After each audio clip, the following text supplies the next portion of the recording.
আমরা পেয়ারা খাচ্ছি, যে গুরু পেয়ারা আর মিজান ভাই, এই যে জনি সে আমি দেখুন জনি খাচ্ছে মশলা দিয়ে আর গুরু খাচ্ছে সাদা যদি লবণ খেতে দিয়ে। চান তাহলে চলে গুরু আসুন। খুবই স্বাস্থ্য সচেতন লোক, সাথে বিড়ি আছে। ডাক্তার মানুষ। গুরু লবণ সোডা, সাদা লবণ এবং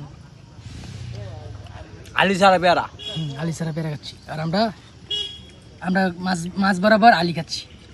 জি জি, যদি খেতে চান আপনারা বৃন্দাবন চলে আসুন আমাদের বৃন্দাবন জঙ্গলে। চলে আসতে পারেন কাকার দোকানে। কাকার দোকানে সুন্দর গাজীপুর মাওনা চৌরাস্তা। সুন্দর ফল, বিভিন্ন জাতের ফল পাওয়া যায়, ফল মাখা আপনারা খেতে পারবেন। আমি আছি।